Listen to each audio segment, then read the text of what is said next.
Eva Rostova exhaled slowly, the breath leaving her lips in a controlled stream that barely disturbed the surface of her water. She didn't need to turn to know that Thorn's smirk had deepened, anticipating compliance or confrontation either would feed his ego. His voice finally broke the silence, gravelly and laced with that faux camaraderie men like him used as a weapon. "New around here, sweetheart, you look like you could use some company. These parts get lonely for outsiders." The word sweetheart hung in the air like a challenge, dripping with the entitlement of someone who had never been denied. Eva's mind raced through options, each branching like a decision tree in a tactical simulation. Option 1, ignore him, maintain invisibility, let the moment pass. But that would invite escalation. Men like Thorn didn't back down from silence, they filled it with more aggression. Option 2, polite deflection, a smile, and a sidestep. Feasible, but it would mark her as prey in the eyes of the room, undermining her authority before she'd even begun her evaluation. Option 3, direct confrontation. Risky in this ecosystem, where alliances were forged in testosterone and broken in brawls. She chose a hybrid, the kind of calculated response that turned his anchor into a noose. Without shifting her gaze from the bar top, she spoke, her voice steady and laced with an Eastern European accent she no longer bothered to soften, remnant of a childhood in Prague, sharpened by years in Langley briefings. "Sergeant Thorn, your hand is on my shoulder. Remove it, or I'll remove it for you." The room's hum dipped noticeably. A few heads turned outright, the younger Marines exchanging glances that mixed surprise with amusement. Thorn's fingers tightened fractionally, a reflexive assertion before he chuckled, low and dismissive. But she felt the tremor in his grip now, not impatience, but uncertainty. He'd expected flirtation or fear, not her knowing his name without introduction. That was her first counterstrike, information asymmetry. He leaned in closer, his breath now tinged with the sharp edge of defensiveness. "How do you know my name, lady, you some kinda spook?" Eva finally turned her head, just enough to meet his eyes. They were hazel, bloodshot from too many late nights or perhaps the weight of those unnamed conflicts. Up close, his face was a topography of lines, crow's feet from squinting down rifle sights, a faint scar bisecting his left eyebrow from what she guessed was shrapnel. He was handsome in a rugged way, the kind that worked on civilians but repelled those who saw through the facade. "I'm Eva Rostova," she said, her tone neutral, as if stating the weather. "CIA liaison for Operation Abyssal Trident. And you, Sergeant, are about to make a very poor impression on the person evaluating your team's readiness." His hand lifted then, not with haste but with deliberate slowness, as if to salvage control. He straightened, towering over her at 6'2", her earlier calculation spot on, and crossed his arms, the smirk fading into a guarded frown. The room's attention was fully on them now, the boisterous laughter from his table silenced. One of the junior Marines, a lanky corporal with a fresh tattoo peeking from his sleeve, shifted uncomfortably, sensing the shift in power.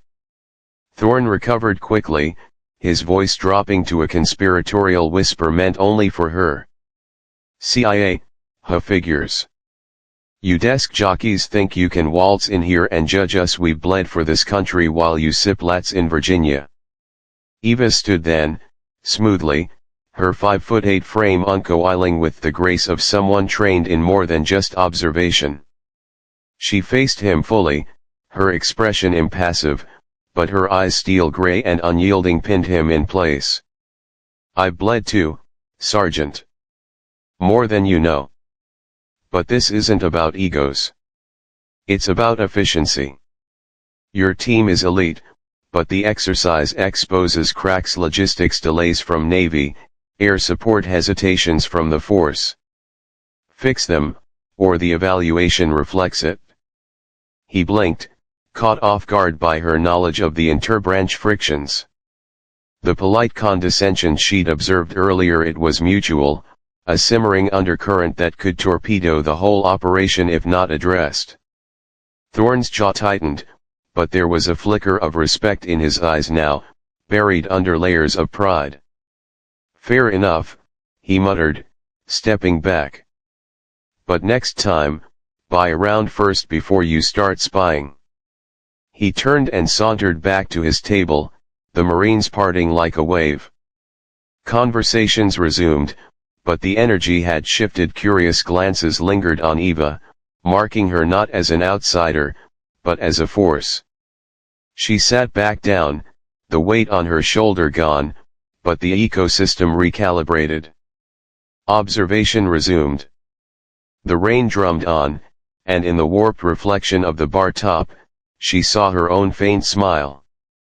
The decision had been made, and the tone set. Now, the real work began. 28.6s. Thorne's face contorted, a flash of genuine surprise cutting through the arrogance like a knife through fog. The pain was not crippling. Eva had calibrated it precisely, a warning shot rather than a full assault, but it radiated up his arm, a white-hot wire that short-circuited his bravado. His knees buckled slightly, the favored right leg betraying him under the sudden imbalance, and he staggered back a half step, yanking his wrist free with more force than necessary. The motion sent a ripple through the bar, glasses clinked as elbows shifted, conversation stuttered into silence. His men at the table froze, their sycophantic grins evaporating into wide-eyed uncertainty. The Alpha had been touched, and not in the way they expected. Eva released her hold without resistance, her hand dropping back to her side as if the contact had been nothing more than brushing away a stray thread. She met his gaze now, her steel gray eyes level and unblinking, holding him in a scrutiny that felt more invasive than any physical grip. Thorne rubbed his wrist absently, the calloused pads of his fingers tracing the spot where her thumb had pressed. He wanted to lash out, to reassert dominance with a barked command or a swing, but something in her posture, the utter lack of fear, the clinical precision of her movement held him in check. It was the stillness of a predator, not prey. "What the hell was that?" he growled, his voice lower now, stripped of its performative gravel. It was meant to intimidate, but it came out edged with confusion, a crack in the fortress. Eva tilted her head fractionally, as if considering the question academically. "Anatomy, Sergeant. The human body has vulnerabilities. You exploit them in combat, I exploit them in other ways." Her accent wrapped around the words like smoke, deliberate and unhurried. She didn't elaborate. Let him fill in the blanks. Spook, operative, something more. The room was watching, the ecosystem recalibrating once more. The Navy logistic Ians in the corner exchanged glances, one whispering to another. The Air Force crew at the bar straightened, sensing the undercurrent of authority she'd just unveiled. Thorne's jaw worked, clenching and unclenching as he processed. His men shifted uncomfortably, one of the younger corporals half rising as if to intervene, only to sink back down under Thorne's sharp glare. The gunnery sergeant wasn't done, though.